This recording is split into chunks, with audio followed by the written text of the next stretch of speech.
All right, let's keep going. I gave you the Arabic dial, you gave me a numbered edition. You would even check up on my son like a pediatrician. Sure convinced the gang that shit was rooted in love when it isn't. Showed me how different we are, there's blessings in juxtaposition. I guess now you boys gotta abandon your summer tradition. Cold shoulders I gave in the Hamptons, it come with the distance. Figure we was. So again, he talks about how he thought shit was rooted in love. Did Kendrick not tell you in the beginning of last year that if they said they love you, just know they lying? And you wait until the end of 2024 to talk about you thought shit was rooted in love? Oh, so you just wasn't listening. How many famous people will sit there and tell you they love somebody, and then in their next interview or a sit down where they're just filming themselves in their living room, just having a little chit chat with somebody? Now people do it on podcasts where they just say, oh, you can't trust nobody in the game. Nobody is actually your friend. No one is actually your friend. I'm trying to figure out where the hell has Drake been when he really thought these people were his friends. And it's unfortunate.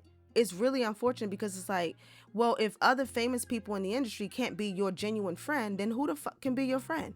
Because you try to go out here and just be friends with like technically a nobody, like someone who's not in the game or who's trying to come up in the game, maybe like do some A&R type work or something like that. They're always looking for something. So someone at Drake's level, there is no way anyone around you outside of your cousins that were in your life before you became famous, or maybe your old schoolmates or something, they're your only real friends, right? Sometimes your old friends and family members will fall off because they can't stand the fact that you became so famous and so wealthy. They can't take it. So they end up distancing themselves, or they make you feel so uncomfortable to the point to where you got to rip yourself away. Right? So throughout this entire beef, Kendrick has been giving this man pointers and revealing to him things that clearly it's like, all right, motherfucker, you ain't gonna listen to what I gotta say, then I'ma show you. And the pop out was him showing him live in action, right? And he just wasn't listening. And now look at him, crying, embarrassing himself. Like embarrassing himself in front of all his fans, in front of all of Kendrick fans, in front of all the J. Cole fans, in front of the world. And I'm just looking like, okay, all of these Drake stans that keep attacking me in the comment section because I'm just trying to call out the reality of the situation. I'm just being honest. And I'm getting cursed out left and right.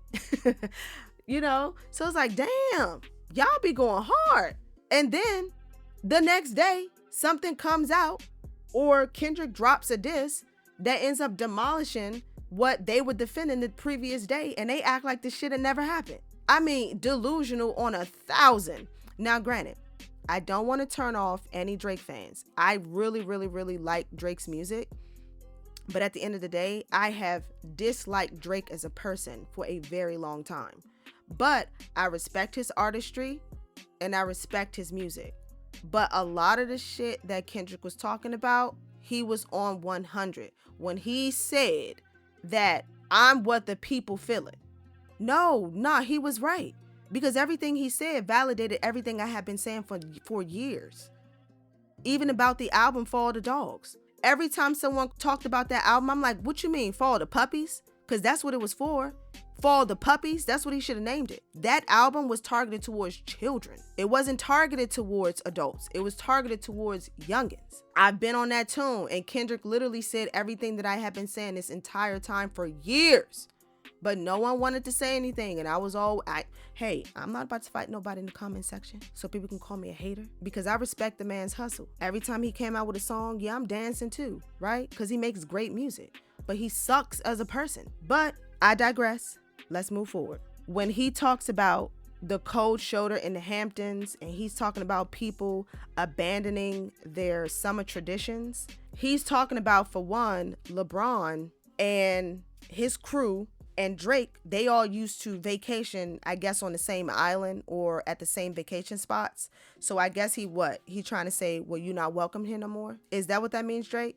Because if it does, I mean, come on, man. I don't know how successful you're going to be with that. And then he talks about the cold shoulder in the Hamptons. Someone was gracious enough to explain what that meant. Someone was saying that when he was at the white party, he ended up giving the cold shoulder to a bunch of people, or a bunch of people was giving him the cold shoulder. Like, no one was really talking to him but Glorilla. And it's like, damn, if that was true, shout out to Glorilla. You know, us Leos, we don't really get into people's beefs. Like, we kind of stay on the outskirts. Because, you know, it's like, hey, if I'm not beefing with you as a person, then I'm cool, right? But if I don't fuck with you, then I ain't talking to you. So Glorilla, she just like, hey, that ain't got nothing to do with me. Hey Drake. So it's like, that's just straight up Leo energy. We don't get into people's beefs. Like, if you beefing with somebody, that shit ain't got nothing to do with us. Yeah, they were saying like, even him and Wayne didn't really speak to each other. That is weird. That's crazy to me. So, you know, he then goes in talking about us being close like ovens in kitchens. Like, sure, that's so cute. I was sadly mistaken. The loyalty wasn't a given. People tried to tell you, but you clearly wasn't listening. Was always gonna be close like ovens and kitchens. I was sadly mistaken. The loyalty wasn't a given. It's all good. And niggas cry the blues for you saying it wasn't malicious. Talking about we family, well, I'm not the cousin to visit. God forbid we ever gotta tarnish your public image. All that brother talk as if I really discovered a sibling. See, like, damn. Okay, so what solidified it for me that he was really talking to LeBron, like he just straight up talking to LeBron. How many times has LeBron got praised for having a polished public image? And there was like a couple hiccups throughout his career where I think it was like maybe like an Instagram girl or two ended up calling him out for DMing her. And she just like, hey, LeBron James just DM me, blah, blah, blah. So these women were actually looking out for him and looking out for his family, because it's like, dude, what the fuck are you doing? Like, are you really going to sit up here and let some young girl ruin your entire perfect marriage and, you know, your seemingly perfect family? You know, people got their problems behind closed doors, but let's call it a buck. If people can find a way to communicate and survive through their issues, hey man, you got the right to say that your shit is low-key perfect, because that's what relationships are all about. Going through hardships and working through those hardships. So if LeBron and his wife are doing that, dude, why would you sit there and risk anything like that over a piece of ass? Like, that shit don't make no sense to me. And out of all people on this planet right now that's mega famous, LeBron James is somebody that so many people look out for. People want that man to do great things. People want that man to continue upholding this great image. So when Drake calls him out and it's like, oh, God forbid we ever got to tarnish your public image. What you mean by that, home dog? Like, what do you mean by that? What do you mean by that? Are you trying to low-key say that Mr. James isn't as innocent as he's been presenting himself? Is that what you're saying? Because if so, like, what the fuck, LeBron? Like, why would you, like, and this is the thing that I don't understand. Why do people do dirt with people and then turn around and like completely F over those people for somebody that is their friend's arch enemy? Like, I don't get that. Now, granted, I understand why LeBron stepped away from Drake. Hey, that Not Like Us, that put everybody on call. And he called out LeBron a couple times. So it's like, at the end of the day, clearly their relationship was very tight due to the fact that Kendrick took it upon himself to call out their relationship in multiple songs during the beef earlier last year. So it's like, clearly these motherfuckers are actually tighter than we really think they are. So when he said that line, I'm like, oh, hold up now. Is he trying to tell us something without telling us something? All that brother talk as if I really discovered a sibling? Oh, so you really made this man feel comfortable. Is it because you just wanted to have a rich friend that you could do wild shit with and he wouldn't snitch on you? Now, why would you portray this dude like that? That don't make no sense.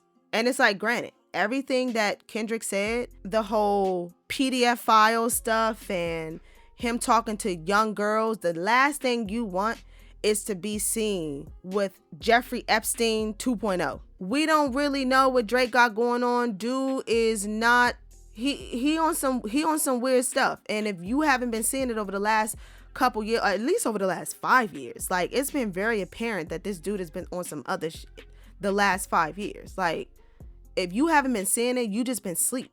So I totally understand that why so many people were just like, yeah, you know what, that dude is weird. I probably do need to step away from him if I want to protect my image.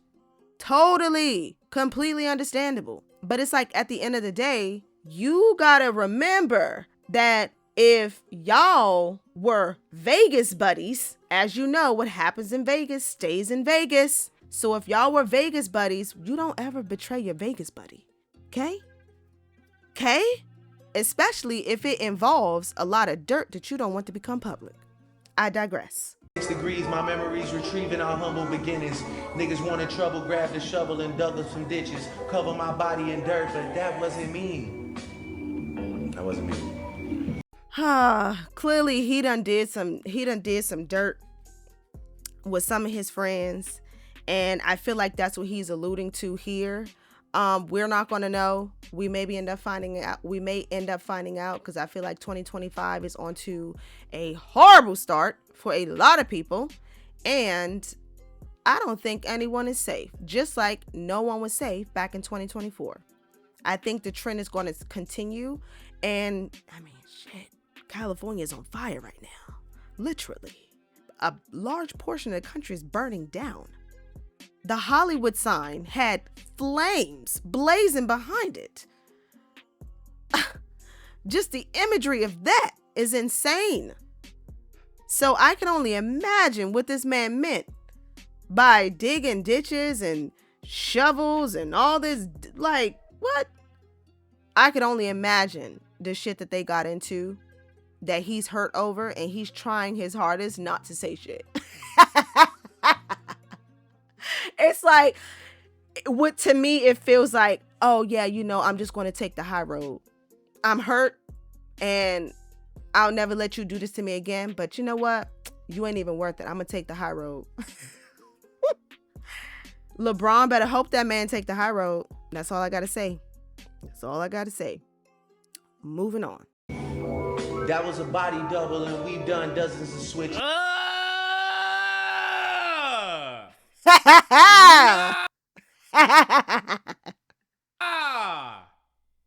Hold on. Really discovered a sibling. 6 degrees, my memories retrieving our humble beginnings. Niggas wanted trouble, grabbed a shovel and dug up some ditches. Cover my body in dirt, but that wasn't me. That wasn't me. Is this nigga saying he not done? Is this nigga saying he's not done? He better be done. He better be done. Don't lie. To the grave? What are you saying here? And why was this so quickly deleted? No, hold on, bro. That was a body double and we've done dozens of switches. Niggas tried to light the front gate up, it wasn't for Christmas. I said a prayer. All right, so you already know the ninjas trying to light up the front gate. It wasn't for Christmas. We all know that was the shooting. The shooting that happened right after Not Like Us came out, and then they had his front gate ended up getting shot up, and one of his security guards ended up getting shot. I don't think the dude died. I think he actually survived, but he was in critical condition. So yeah, so that line was specifically for that. But all right, let's get to some juicy. Pay close attention. Pay close attention. Light the front gate up, it wasn't for Christmas. I said a prayer that morning for Sean and it wasn't religious. It came from a place of desperation and utter submission. It's 2 Seans this man could be talking about. Or 3. Either a Sean and his crew, which 9 times out of 10, why would he be talking about that Sean? Sean Carter or Sean P. Diddy Combs? And I think he's talking about Sean P. Diddy Combs. And I'm going to prove to you that he is talking to Sean P. Diddy Combs.